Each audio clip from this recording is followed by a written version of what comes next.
Bientôt 30 ans que cet artiste aux multiples casquettes participe au rayonnement de la culture réunionnaise à travers le monde. Pianiste de jazz, chanteur, compositeur, producteur entre autres, mais aussi passionné et pilote de rallye, il nous parle aujourd'hui de son rapport à la vie, à la spiritualité et à la créativité. Comment faire face au tsunami de l'intelligence artificielle ? Comment se renouveler quand on est un artiste en 2025 ? Comment survivre au phénomène de l'instantané des réseaux sociaux ? Pour nous soutenir dans le développement de ces interviews, tu peux t'abonner à cette chaîne YouTube. Et ces échanges sont également disponibles en version podcast sur toutes les plateformes. Et n'oublie pas, si cet épisode t'a plu, abonne-toi et mets un like. Je suis ravie d'accueillir Mehdi Gerville sur Gaillard Média. Bonjour Mehdi. Bonjour Émilie. Merci d'avoir accepté mon invitation. C'est un plaisir, plaisir partagé. Alors, pour celles et ceux qui nous regardent, nous écoutent, mais qui ne connaissent pas le grand Mehdi Gerville, est-ce que tu peux te présenter en quelques mots ? Grand, 1m81. Pas si grand que ça. Mais écoute, 50 ans quand même. Hein, le temps il passe. Et puis musicien, chanteur, artiste quoi, producteur de mes réalisations, mais même ceux des autres pour certains artistes. Et puis oui, arrangeur, n'est-ce pas? Aussi. C'est vrai. On avait travaillé ensemble une fois. Arrangeur et puis je fais aussi j'ai un studio donc je fais des prises de son, des mixages pour les artistes. Et voilà, ça c'est le volet, on va dire, professionnel, parce que c'est ma profession. Après, tu as le côté passion, on va dire, parce que ça reste une passion, tout ça, la musique, le son et tout ça. L'image aussi, je fais des réalisations de clips aussi. Mais après, c'est le côté sportif, un peu, rallye, pilote de rallye. Pilote de rallye. Alors, où sort Mehdi ? Quel côté tu as grandi ? Alors, elle est née à Terre-Sainte. Ouais. Mais jusqu'à l'âge de 6 ans, et puis après on est monté au Tampon, et depuis je suis même dans cette maison où j'ai grandi, puisque je l'ai achetée. Voilà. D'accord. Voilà. Tu as acheté la maison dans laquelle tu as grandi. Ouais, mais c'est génial. Ouais, c'est génial. Enfin, génial, oui, c'était une opportunité, on va dire. Tu as des souvenirs d'enfance ? Oui. Dans cette maison dans lesquelles tes propres enfants ont construit leurs souvenirs. Exactement, parce que c'est même beau. Ils sont allés à l'école... dans la même école primaire que moi en bas, et du coup c'est marrant, et même lycée, tu vois, donc maintenant ils sont au lycée, enfin ils ont fini même, il y en a une qui est déjà partie, et mon garçon qui passe en terminale, là, qui passe le bac cette année. D'accord. Ouais, donc c'est le même parcours, les mêmes affaires. C'est ça. Pareil. Dans quel environnement tu as grandi ? Est-ce qu'il y avait des musiciens, des artistes déjà, ou pas du tout, pas une famille d'artistes ? En fait, papa m'a initié à la musique, en fait. Il jouait du sax et il m'a dit ouais bien on va jouer. Et après, du coup j'ai commencé au sax, mais après comme c'était deux instruments mélodiques, il m'a dit non tiens voilà un clavier, je joue un peu de clavier plutôt. Comme ça tu m'accompagnes au sax. Je dis d'accord, je sais pas trop c'est quoi mais allez. Donc il m'a appris un peu les premières notes comme ça et du coup et c'est vrai que on a commencé à jouer un petit peu ensemble et c'est mes premières armes, j'ai fait ça justement avec lui dans les balles, les dîners dansants, même troisième âge, un peu de papa, pour jouer Sega, tout ça quoi. Ouais. On a les premiers trucs, c'était les Sega, surtout mal joué. Et du coup, souvent les gens disent ouais, pourquoi t'as fait du jazz après t'es allé au Sega ? Je dis non, j'ai fait un retour au Sega parce qu'à la base c'est par là que j'ai commencé. Ouais. C'est la base c'était avec papa, la musique en tout cas au départ et mais tard, à l'âge de 14 ans j'ai commencé.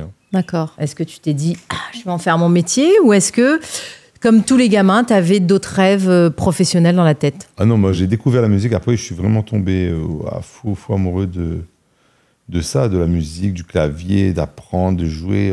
J'étais à fond dedans. Du coup, même l'école un peu de côté, c'était vraiment jouer. Quand on m'a commencé à jouer avec Bastère à 16 ans.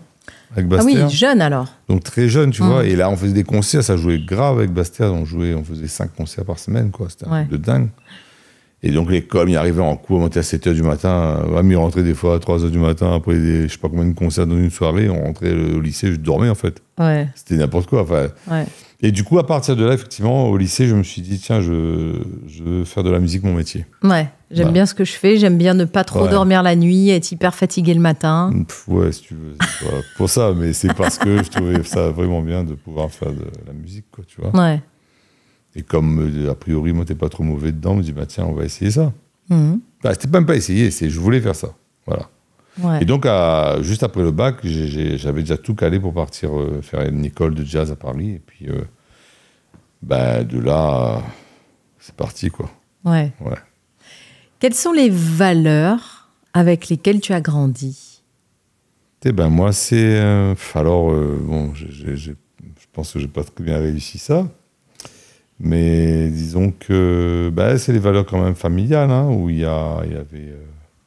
tu vois, un cocon familial, papa, maman, frères et sœurs et tout ça. Donc, c'était mes neveux et nièces et compagnie. Et là où je dis que j'ai pas trop réussi, peut-être parce que moi, j'ai divorcé. Donc, voilà, les enfants, ils sont là. Je m'entends bien avec mon ex-femme, il n'y a pas de souci. Mais je veux dire, c'est quand même... tu vois, le truc où tu maintiens le truc coûte que coûte jusqu'à la mort, ça, c'est pas très réussi. Voilà. Ouais. Puis bon, voilà, ma mère est morte il y a 4-5 ans et mon père, il est mort il y a 2 mois. Voilà. Donc, si tu veux, c'est un nouveau... Je sais pas, tu sais, quand tes parents partent comme ça, les arcs-boutants, comme il dit, il fait un peu un truc où un vide où c'est toi qui reprends le flambeau quelque part. C'est ça. Ouais, exactement. Ouais. Tu deviens le Zarboutan. Ouais, c'est ça. Ouais. Maman. Enfin, les Zarboutan, mais de la famille. De toute façon, on sera tous un jour ou l'autre le Zarboutan d'une famille. Et oui, mais après, je dis ça, mais ça va. Hein, c'est pas... Donc, ce sont des valeurs d'amour, de partage, d'entraide avec lesquelles tu as grandi ? Oui, je pense, ouais. Puis des valeurs aussi chrétiennes. Après, bon, je ne suis pas un bon chrétien, moi, c'est un grand pécheur, mais qui ne l'est pas, tu vois. Donc après, voilà. Est-ce qu'on peut dire que Mehdi Gerville, en tout cas l'homme derrière la personnalité publique, est quelqu'un de spirituel ? Je dirais que je suis plutôt très formaté religion, du coup, tu vois, parce que c'est maman qui nous a inculqué ça. Ouais. Tu vois, baptisé, communion, enfin confirmation, communion, tout ça, et du coup... La religion est une même il joue l'église, en fait. Il essaie de jouer l'église tous les dimanches matins, tu vois, par exemple. D'accord, ok. Tu vois. Donc, pareil, ça c'est un retour aux sources, parce que c'est là que j'ai commencé à jouer, en fait. Récemment. J'ai commencé la musique dans l'église, oui, moi. Oui. Et ensuite avec papa, tout ça, mais dans l'église aussi. Surtout dans l'église, parce que il jouait beaucoup dans les chorales, les machins, les réunions, enfin bref. J'avais fait une overdose à un moment donné. Quand t'as 14 ans, 15 ans, tu fais trop ça, à un moment donné, tu satures, tu vois, et t'as plus envie de faire, parce que t'as pas être tout le temps, tous les soirs, approximativement, pour faire une manifestation. Donc, j'avais arrêté que ça. Et là, depuis quelques années, je suis revenu à... Voilà, je dis, tu vois, voilà, je remercie Dieu de m'avoir donné ce don, et c'est ma manière à moi d'être reconnaissant envers lui en allant jouer à l'église. Donc tu repars depuis quelque temps, rejouer c'est ça. Le dimanche. Moi aussi, j'ai joué à l'église quand j'étais plus jeune. C'est vrai ? Ouais. Je faisais, j'étais rentrée au conservatoire et comme beaucoup à La Réunion, j'ai grandi dans la religion catholique et j'accompagnais le dimanche aussi à l'église. D'accord. Puis après les communions, j'avais même fait à l'église du Chaudron et tout. Quand il y avait eu un gros événement avec l'évêque et tout, on était plusieurs jeunes à jouer. J'ai fait ça aussi, moi, beaucoup de fois. Ouais. Même dans le pape était là et tout. Je crois que c'était les JMJ, les jeunesse, les jeunes. D'accord. Voilà. Mais moi aussi, c'est... Tu vois, il y a des similitudes. Ouais. Et donc, du coup, voilà, c'est une espèce de retour, on va dire, aux sources, peut-être de se recentrer aussi, voir un petit peu, tu vois. Ouais. Après, je suis pas très religieux dans la forme, il y a des choses qui me dérangent un peu, mais voilà, mais il croit bon Dieu, quoi, voilà. Ouais. Et puis, il essaye d'être... Avec l'âge, t'as eu un besoin de... Ouais, je pense, ouais. De comprendre ? En fait, tu crois à un truc qui est complètement... ça s'appelle avoir la foi, en fait, de quelque chose qui n'est pas réel devant toi, qui n'est pas... Tangible. Voilà, tu vois. Que tu ne sens pas, que tu ne vois pas, que tu ne palpes pas. Donc, c'est un truc, hein. Tu as perdu, du coup, ton papa il y a peu de temps. Ta maman il y a quelques années. Donc, tu as eu affaire à la perte de proches. Oui. C'est des parents. Ton rapport à la mort, quel est-il? Parce que là, tu parlais que justement, ces derniers temps... Justement, quand tu as la foi, c'est un renouveau, quelque part. Tu vois, quand tu as la foi, tu dis, tu penses à la vie d'après, en fait. Tu vois, donc, c'est pas, pour moi, c'est pas dramatique, en vrai. Ouais. Tu vois, c'est dur parce que quand tu perds quelqu'un de proche que tu aimes, c'est toujours difficile. Mais des fois, tu vois, si tu es croyant et que tu réfléchis bien à ça, tu te dis, non, voilà. Pour nous, dans la religion catholique, en tout cas, quand tu meurs, tu revis, tu renais. D'une autre manière, oui. D'une autre manière. Enfin, ton âme, il ne meurt pas. Voilà. Donc, c'est qu'un passage pour toi, finalement. C'est un passage, voilà. Donc oui, c'est dur à vivre parce que tu n'as pas la personne physique en face de toi et que tu ne peux plus partager des moments avec elle, mais c'est pour moi, voilà, c'est la vie, on ne la trouve plus de vent, comme dit Créole. Tu comprends ? Ouais. Voilà, c'est plus ça. Voilà. Après, c'est sûr que là, c'est les parents, ils étaient âgés en plus, donc c'est une suite logique pour moi, tu vois. Maintenant, c'est sûr que un Marmaille, ça va, les plus jeunes que autre Marmaille, alors là, c'est dramatique, tu vois, parce que tu te dis, waouh, non. C'est très dur, tu vois. Mais ça reste quand même, si tu es croyant, de se dire, écoute, il y a une raison pour ça et que tu acceptes. Il faut être dans l'acceptation. Mais c'est très dur de parler de ça quand tu n'as pas vécu l'histoire, par contre. C'est ça. C'est ça. Et ta spiritualité, du coup, ta religion, ta spiritualité, tu la vis comment au quotidien? Est-ce que tu... Je suis pas un très bon, je te dis, je suis pas un très bon chrétien, je suis pas un très bon... Je crois et Tu pries? Je prie, ouais, mais je suis un grand pécheur, comme je te dis, donc je suis pas, moi, un exemple du tout pour qui que ce soit, tu vois. Non. Parce que tu dis, je suis un grand pécheur, je te vois avec ta canne à pêche. Tout. Et c'est vrai, en plus. J'avais juste une image. Tu veux que je te montre des photos de moi quand je pêche? Pour de vrai? Oui, je sais. Ah, tu as vu? Ah oui, c'est vrai, tu as vu. Oui, les stories et tout. Oui, un grand pêcheur. Ouais. Oui, je peux être dans tous les sens du terme, oui. Non, ça c'est pour le passe-temps, ça, la canne à pêche. Ça déstresse, je sais pas, je trouve ça génial d'être avec la nature, d'être avec les éléments comme ça, la mer, le ciel, l'eau, enfin l'air. Ouais, tu le fais souvent? Ouais, beaucoup plus souvent qu'avant. Ouais. Là, c'est vraiment... Mais je pense que c'est depuis que papa est décédé que c'est lui qui m'a montré ça aussi. Ouais. Je commençais à pêcher avec papa, tu vois, dans le lagon, tu ma cabine, tu pêches, t'es gaillard. Je pense que c'est pour ça que... je pense qu'il y a un lien certainement où je vais plus vers ça, tu vois. Ouais. Ouais, des fois, ça a mes réactions égalées, même jusqu'à la nuit, tu tombes. Tu crois que la nature nous apprend des choses? Ah oui. La nature, elle est... après, toujours, c'est lié à la nature. Il y en a qui vont rester très... dans les énergies, dans tout ça. Ouais. C'est tellement, hein. Après, chacun appelle ça comme il veut, tu vois. Mais moi, c'est lié aussi à la spiritualité, dans le sens où, dans la création, le créateur, tu es là, tu admires la création, tu vois. Moi, c'est ça. C'est comme nous, tu admires tout ce qu'il y a sur Terre. Tu trouves une femme belle, tu te dis, tu es en admiration devant. C'est la créature, mais c'est la création de Dieu, quelque part. Tu vois. Donc, tu trouves ça beau, tu trouves ça... Tu admires. Tu vois, moi, je suis très admiratif de la vie dans toutes ces œuvres, en fait. Ouais.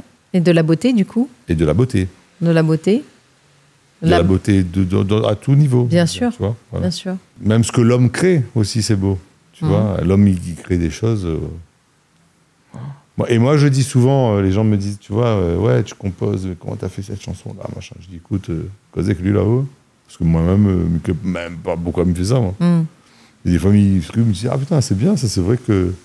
Mais même, parlons pas de mes compositions, mais je veux dire, des fois, j'écoute des compositions, des œuvres, des groupes, des artistes. Je dis, waouh, c'est incroyable, tu vois, c'est des chefs-d'œuvre. Tu dis, waouh, Ouais. Pas possible comment on est capable de belles choses. Mais on peut faire le pire aussi, hein, quand tu vois toutes les merdes qu'il y a sur Terre, les guerres et compagnie. On est capable du pire, mais du mauvais, mais on est capable du très bon aussi, tu vois. Il y a des choses qui sont exceptionnelles, il ne faut pas l'oublier, tu vois. Il faut quand même... moi, je suis plutôt quelqu'un qui est positif, qui met tout au négatif, tu vois. Ouais. Plutôt... Alors justement, dans la vie, comme tout le monde, tu as dû faire face à des hauts, à des bas. Ouais. Tu parles de positivité. Est-ce qu'il y a d'autres outils comme ça que tu as utilisés, d'autres choses qui t'ont aidé à surmonter de moments difficiles, à se battre pour sortir la tête de l'eau, quoi? Après, il y a le mental. Hein. Je pense que ça, c'est une personnalité, c'est un trait de caractère. Alors oui, écoutez, c'est pour ça que Médio est lié beaucoup à la spiritualité. Tout est lié, en fait, à la spiritualité, à la foi. Parce que quand tu es en bas, on va me mettre ça dans les mains du Seigneur. Il me dit, Seigneur, aide-moi, parce que moi, au ras des pâquerettes, ou à qui où ça remettre ça de toute manière. Enfin, moi, en tout cas, c'est ma manière de voir. Parce que les camarades, ça dit, oui, ça cause des couilles, c'est machin, mais en fait, l'appui, pour moi, c'est quand même Dieu. Après, et puis, moi, il gagne ce mental de me dire, moi, écoute, là, il faut en sortir où, là? Il faut trouver une manière. Donc, en fait, il y a pas ça, et du coup, il y a la foi, et de dire, non, il faut y aller, il faut se battre, et il faut continuer. On m'a même fait un morceau là-dessus, quand on était au plus bas, me rappelle Force et Courage, parce que Force et Courage, c'est un morceau instrumental, tu vois, ouais, que tu écouteras à l'occasion. Ouais. C'est un morceau mal écrit quand on était vraiment au plus bas, il me disait, waouh, faut sortir de cette... comment te dire il allait inventer un mot, là. Darkissitude, c'est n'importe quoi, tu vois. Mais du coup, tu vois, alors, c'est chaud des fois, hein, quand t'es vraiment plus bas, c'est dur de dire où on remonte. Sortir la tête de l'eau. Ouais, c'est chaud. Hein. Ouais. Mais en vrai, en ce moment, je trouve que c'est pas rose quand même. Là. Pour moi, la musique, c'est... Je n'aime pas dire ça comme ça, mais je suis un peu aigri de la musique quand même, tu vois, dans le sens... Découragé ? Ouais, démotivé. Démotivé parce que je trouve ça... complètement... c'est dur d'exister aujourd'hui dans la musique, tu vois. Après, c'est tellement parce que je m'adapte peut-être pas comme il faudrait à l'industrie musicale d'aujourd'hui, tu vois. Ouais. Parce que je n'ai pas grandi là-dedans. Je suis né dans une autre époque où on mettait play avec une cassette, avec un tourne-disque, avec des CD, où que tu écoutes, tu achètes un album, tu écoutes un artiste, tu écoutes l'album. On remontait les cassettes avec le crayon. Avec le crayon, tu vois. Et aujourd'hui, c'est plus du tout ça. Aujourd'hui, tu fais de la musique jetable. C'est des trucs où... Tu vois, même tu vas sur Insta, il faut que tu fasses des formats de 15-20 secondes. Moi, je ne sais pas faire ça, tu vois. Je fais de la musique, une œuvre, intro, partie A, la partie B, le bridge, outro. Enfin, tu vois, il y a une composition, quoi. Ouais. Là, aujourd'hui... Boum, c'est bon, allez, c'est fini, tu vois. Et là, je dis, non, je sais pas faire ça, moi. C'est de la démo, c'est de la perfo, et puis il faut trouver des concepts, il faut faire de la... Je sais pas, pour moi, il n'y a plus l'âme... Et je me retrouve pas là-dedans. Je me retrouve pas là-dedans, tu vois, j'ai pas grandi comme ça, j'ai pas grandi là-dedans. Je parle pas de grandir dans le côté enfant, grandir, s'élever dans la vie avec ce genre de choses. Tu trouves que l'âme de la musique a changé ? Oui, elle a changé. Pardon. Elle a changé. Je dis pas que c'est pas bon, je ne juge pas, parce que mais ça ne me convient pas. Elle a évolué. Elle a évolué dans un sens qui ne m'attire pas du tout, en fait. Alors, au-delà de dire que... Tu vois, par exemple, je vois les jeunes, ils sont actifs, ils sont machins, ils vont en fond là-dedans, ils sont bons là-dedans, mais ils arrivent surtout à trouver une corrélation entre ça et la vérité, tu vois, de ce qui se passe. Parce qu'ils sont peu à le faire, hein, mais par exemple, tu prends un artiste comme Jacob Collier, que j'admire, lui, il arrive à trouver, à faire tout ce qu'il faut faire dans l'industrie actuelle de l'Instagram, De l'instantané. Ouais, de l'instantané, du punch. Ouais. Tu vois, le truc qui marque tout de suite, qui fait un tout court, machin. Et en même temps, il arrive à faire des compos de malades avec des concerts de malades, à réunir, à fédérer des jeunes autour de sa musique, qui est une musique pointue. Moi, je trouve ça balèze. Je suis très admiratif.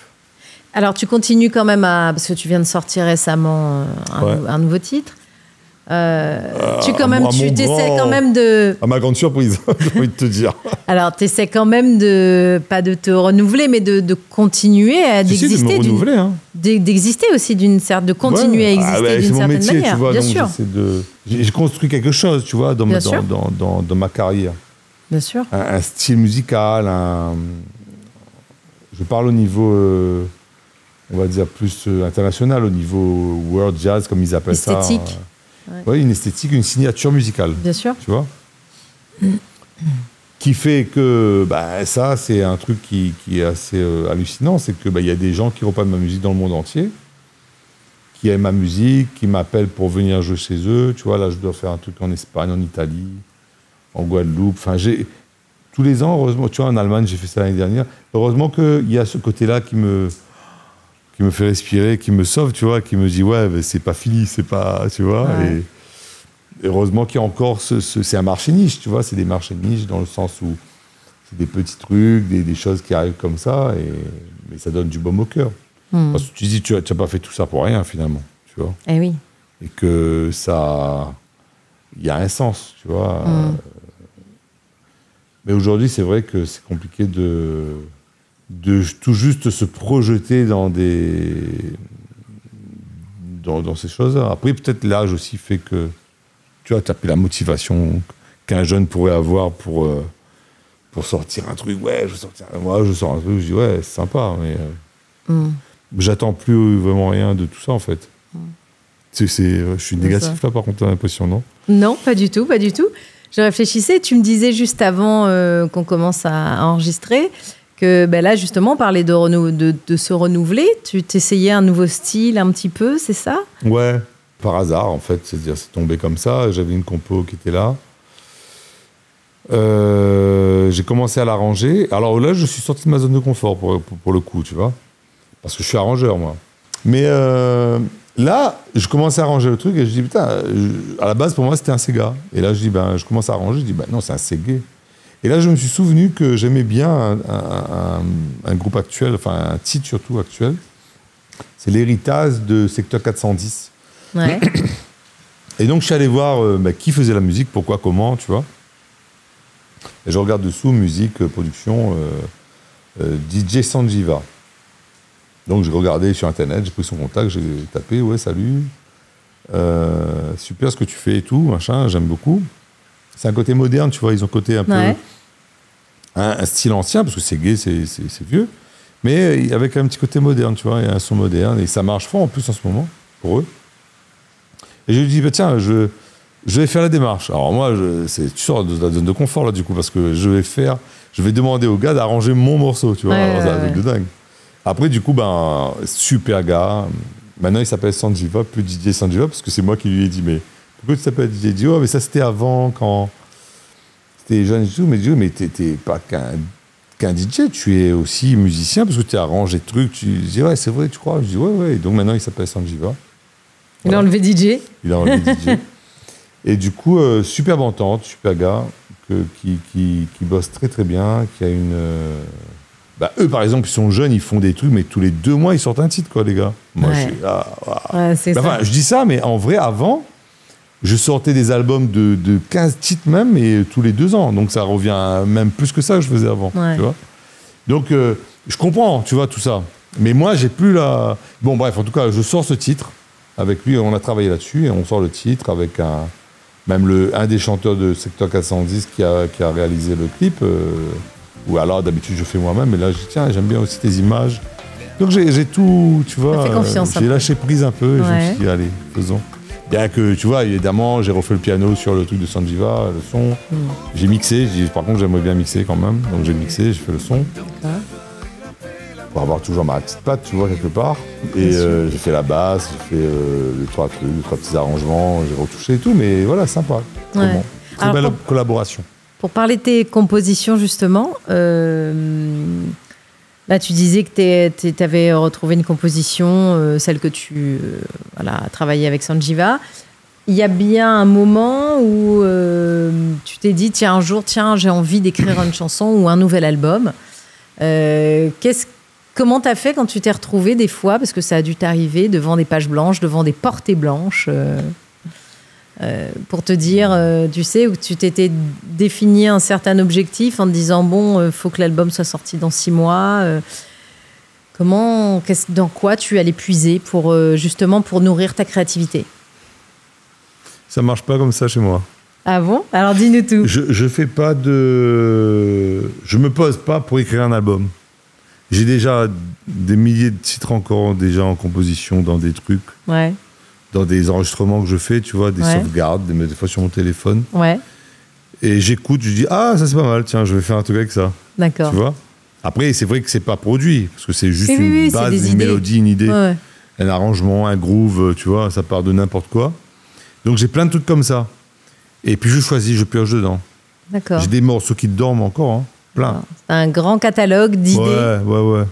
Mais il y a des morceaux aussi qui sont faits, finis. D'accord. Même mixés et tout, j'ai pas sorti. Ah ouais? Ouais. En fait, je suis très productif là-dessus, moi. En fait. J'ai été. Maintenant, franchement, le plus gros truc, c'est que tu fais quelque chose qui te paraît bien, qui me paraît bien, mais je vois qu'il n'y a pas d'engouement, tu vois, je dirais pas du public, mais d'engouement des algorithmes, des plateformes, des choses qui se passent que je gère pas, je sais pas faire ça. Ouais. Je suis nul là pour ça en fait, en termes de plateforme, et j'aime pas faire ça en fait, tu vois, de poster des trucs, parce qu'en fait, même là j'ai posté ce nouveau titre là, à l'arrivée, bah au début ça, waouh. Les gens partagent, machin et tout ça. Et puis d'un seul coup, boum, ça stagne. Je dis, putain, mais c'est quoi, il y a un problème, c'est quoi l'histoire et tout. Et en fait, j'ai appelé une experte à Paris, là, qui gère bien tout ça. Elle me dit, ouais, mais tu sais, elle m'a expliqué comment ça fonctionne l'algorithme et tout. Elle me dit, ouais, il faut poster tout le temps, il faut que tu sois là, machin, il faut que tu... Ouais, mais je dis, mais moi, je vis pas... Enfin, c'est insensé pour moi de faire ça, tu vois. Il faudrait trouver quelqu'un, effectivement, pour le faire. Mais quand tu vas trouver quelqu'un pour le faire, il faudra que le contenu, que ce soit toi qui fasses. Il faut que tu te filmes, il faut que tu te machins. Mais moi, je sais... Bon, je vois les Instagrammeurs, les Instagrammeuses, surtout. Elles kiffent de faire ça. Ouais. Et avec du... Enfin, excuse-moi, souvent avec du vent, avec rien. Enfin, tu vois, je veux dire... Et elles font ça, et ça marche, les gens regardent, et ils ont des... Mais moi, je dis, mais... ah non. Tu vois, et moi j'ai de la matière, j'ai plein de contenu, j'ai plein de vidéos qui dorment, des trucs, mais je sais pas faire ça. Ça me gave de faire ça en fait. Ouais. On fait la musique, on rappelle à moi, mais je joue la musique quoi. Mais en fait, il est indissociable maintenant de faire ça. Ouais. C'est vrai. J'ai beaucoup de mal avec ça, vraiment.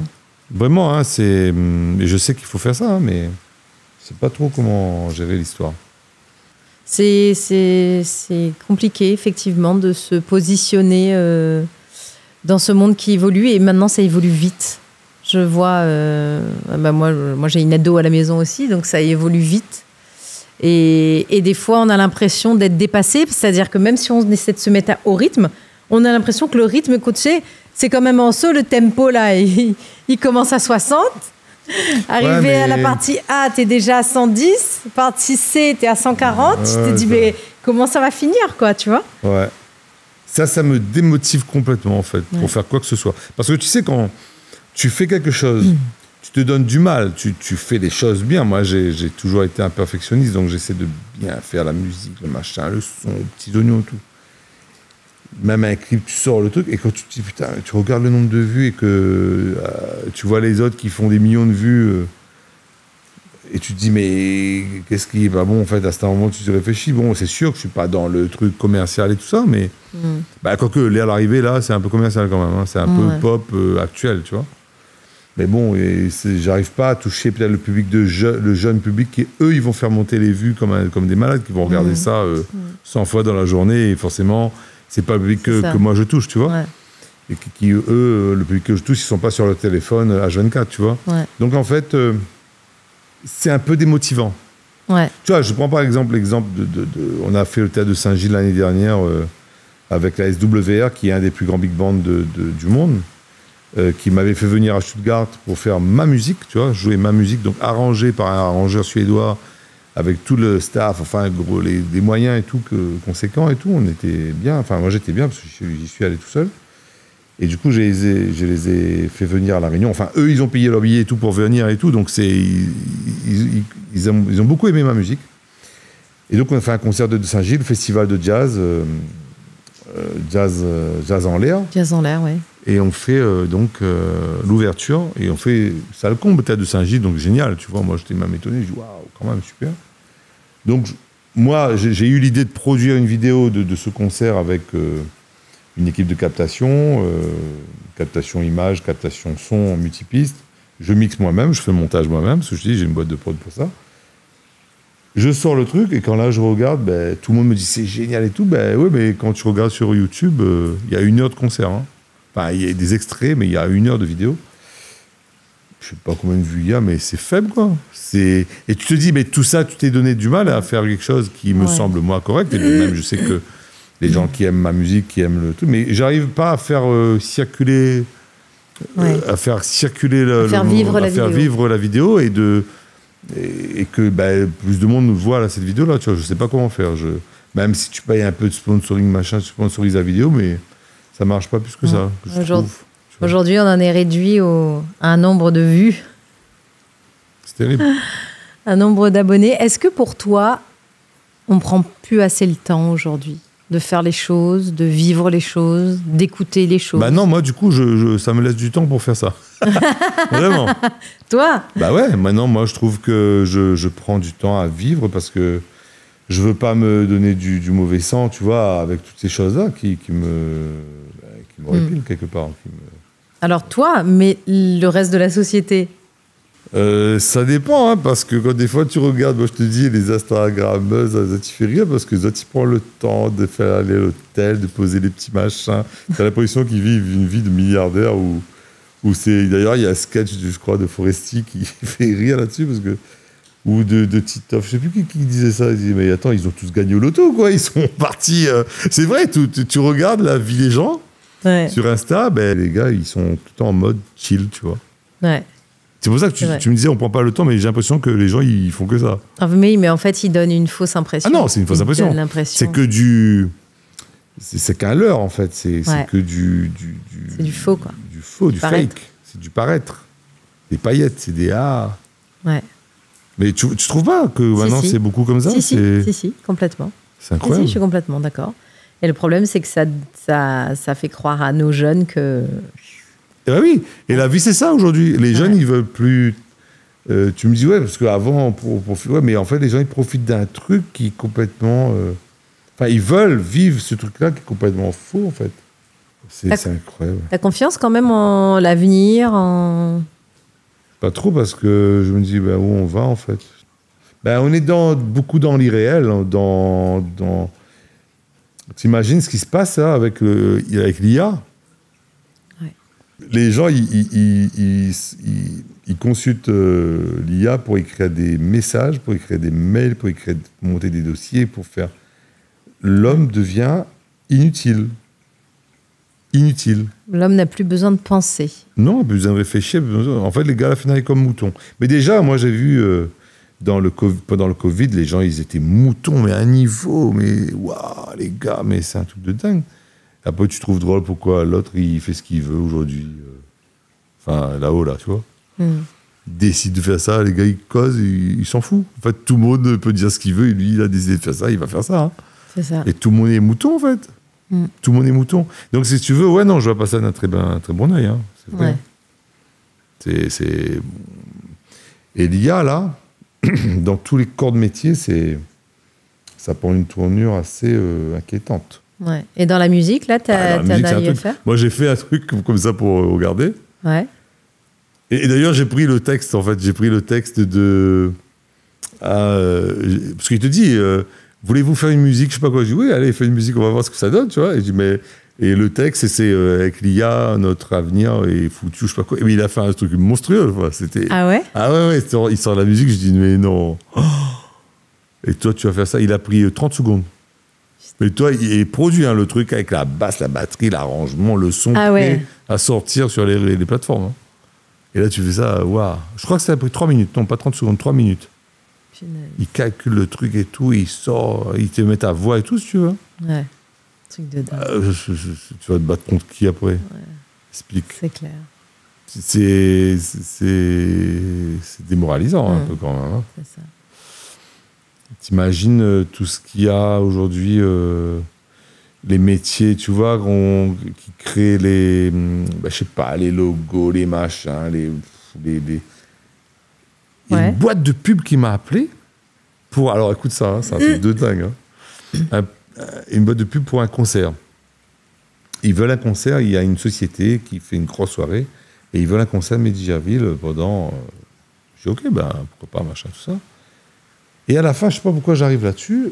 Et en plus, oui, ils me donnent un déroulé de soirée. Ils veulent un truc qui fait ça, comme ça. Je dis, mais c'est bizarre. Précision, ouais. Je dis, mais pourquoi faire ça comme ça? Non, mais je dis, mais ça marchera pas, ça peut pas fonctionner parce que, vous savez, il faut ça. Ah ouais, d'accord, ah ouais, donc vous savez pas, mais je dis, ouais, d'accord. Et je dis, et à la fin, je dis, mais qui vous a donné mon contact, en fait? Je vois que la nana, elle me connaît pas trop, tu vois. Parce que c'était mon oreille, et elle me dit, ben, comment, pourquoi? Elle me dit, ah non, mais en fait, on a tapé dans l'IA comment faire la soirée, et c'est votre nom qui est sorti, mais j'avais l'encontre. Moi, je fais, waouh, l'IA et tout, ouais, cool, salut pote. Non, c'est clair, l'IA t'a donné du boulot. Mais pour te dire que tout ce qu'ils ont fait, j'ai l'impression que même la soirée, ils ont tapé comment faire une soirée. C'est une boîte d'événementiel. Ouais. Et là, tu te dis, waouh. Ouais. Et là, il me consulte après. Ah non, donc vous pensez que c'est pas mieux? Je dis non, ben non. En fait, il vaut mieux faire ça comme ça. La scène, il faut la mettre là, machin et tout, parce que sinon, pendant le discours. Ah oui, parce que c'en était même à positionnement de la scène. Ouais. Ah ouais, d'accord, oui, vous avez raison. Ben oui, c'est sûr. Oh là là, les gars, où est-ce qu'on va? Non, là, c'est la merde. Hein. Allez, moi, tu sais, moi, j'aimerais bien qu'on parle rallye. Ah. Rallye. Ah là là. Parce que. Eh oui, les Réunionnais t'ont découvert il y a maintenant, ça fait combien de 30 2005, ans? Non, attends. Déjà, non, attends. Attends. Déjà, musique, ça fait plus de 30 ans. Ouais. Voilà. 30 ans, mon premier album, dans 2 ans, ça fera 30 ans. Ah oui. Premier album, 97. Et du coup, milieu des années 2000, ils t'ont découvert Rallyman. Ouais. Et donc, tu pilotes la voiture. C'est ça, et tu as un copilote.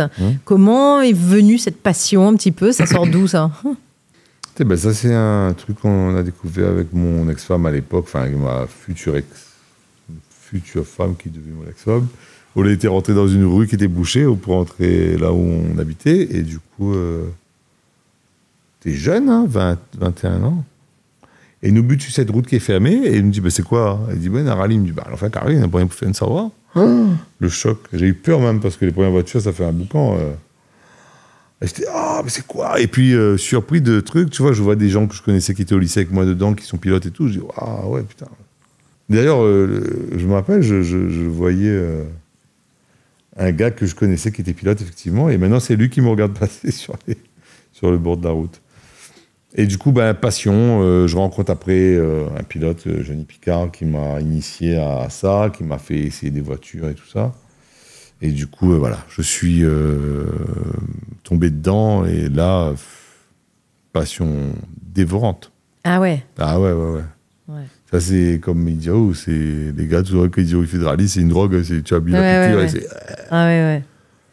Et tu avais déjà une passion pour la mécanique, pour mécanique, tout ça, ou pas? j'en faisais un peu quand j'étais petit. Quand j'étais jeune, au lycée, tout ça, les premières voitures, m'avait acheté 2 chevaux à l'époque. Ils nous démontaient 2 chevaux tous les 5 minutes parce qu'ils tombaient en panne. Donc on démontait, on bidouillait, on bricolait. C'est bricolage. Pas de mécanique, vraiment, proprement dit. Mais c'est pas forcément mécanique. Hein. Moi, c'est le pilotage. Ouais. Pilotage. Je suis pas bon en mécanique, moi. Mais je sais comment, du coup, ça fonctionne maintenant parce que quand tu fais des réglages, tu fais des setups, il faut savoir comment ça fonctionne, tu vois. Mais voilà, quoi. Bien sûr, ouais. Et on a des ingénieurs, là on roule quand même à un niveau... on a des meilleurs opérateurs de France, Sarrazin, qui est en championnat de France, qui a gagné en mondial, en machin. Donc, on travaille avec des grosses pointures. Ouais. T'as une plus grosse équipe pour le rallye que pour la musique. Waouh, ben c'est genre rien à voir. Ah ouais, mais le budget, pour trouver du budget pour rouler, c'est un truc de dingue ce qu'on trouve. Ouais. Pour rouler, on a besoin de gros budget. En musique, quand tu vas demander un truc, les gars, ils te regardent et disent non, mais. Ah ouais. À la 500 €. Hein. Et ils donnent plus pour le rallye que pour la musique. On n'est pas dans le même monde du tout. Ah ouais. Les gens aiment beaucoup le rallye, c'est un truc que... Après, on roule quand même, voilà, on a gagné des rallyes, on est... Oui, bien sûr. On est, on joue dans le... Dans la cour des grands. Pas la cour des grands, mais disons localement, on est des amateurs, tout ça, mais on joue pour la première place, en fait, on se bat pour ça, en tout cas. Oui, bien sûr. Pour le podium. Oui, mais tu joues dans la cour des grands des amateurs. Voilà. C'est ça, c'est bien dit. J'aime pas trop le mot grand, mais oui, 1m80, hein, toujours, pas plus. Et c'est le même copilote depuis tes débuts non, ou ça... j'ai plein de copilotes différents. Ouais. Et donc là, c'est Soukaz Adegui qui me copilote depuis... on avait fait un rallye en 2015, et puis on a repris là depuis 2022. Ouais. Avec l'Alpine, on a fait une grosse sortie de route sur un aquaplaning, justement, et après on est reparti. Finalement, on a fini l'année sur le podium quand même. C'était pas mal, parce que on est sorti de loin, hein, fracture du dos, de la colonne vertébrale, L1, fracture du pouce. Heureusement, ça ne m'a pas perturbé pour le piano, voilà quoi. Donc, on est revenu, et puis l'année dernière, on était premier au championnat pendant une bonne partie du championnat, mais après, on a eu une sortie encore dans Radier avec une roue qui s'est cassée sur un saut. Ouais. Ça nous a éjecté dans le Radier, voilà. Et on a quand même fini deuxième au rallye des 1000 km, le dernier rallye de la saison, là, en 2024, décembre. Ouais. Et ça nous a... on était quand même derrière le quinttuple champion de France. Enfin, on était premier local, parce qu'il y a un balèze qui était venu, là, un monstre de l'asphalte, en fait, vraiment. Et un des meilleurs pilotes, on peut dire du monde, même, sur asphalte.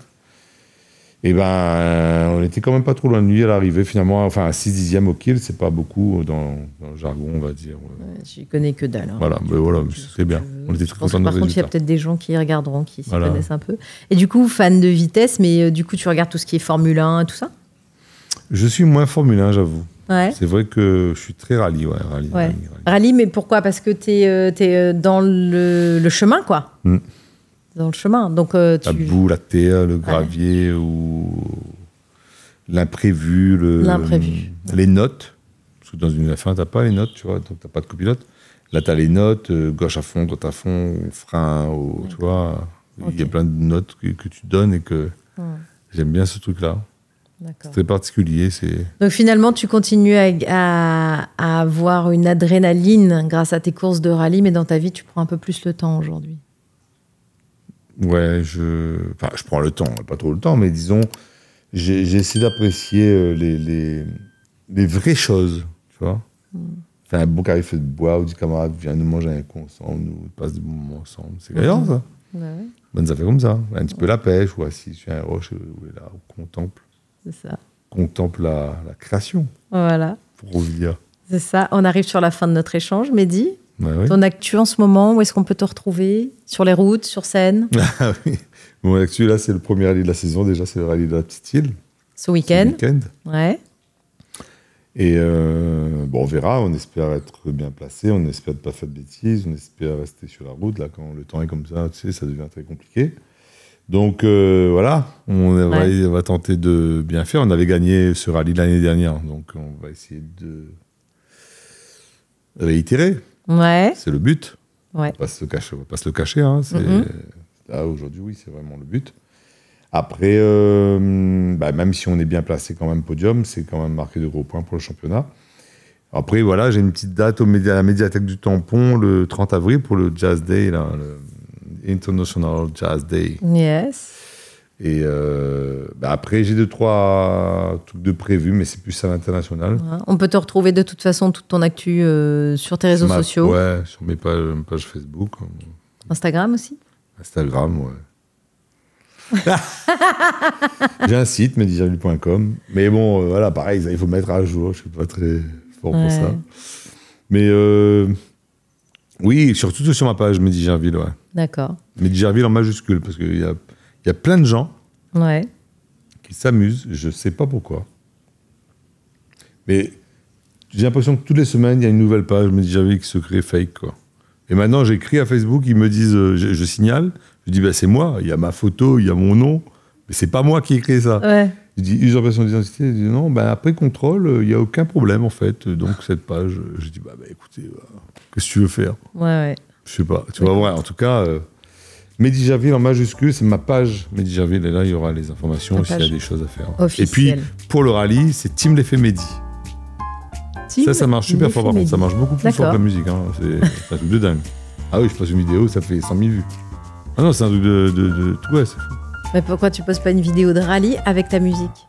Ah, c'est ce que je fais. Il y a déjà mon slogan de Team l'effet Mehdi, c'est un morceau à moi. Ouais.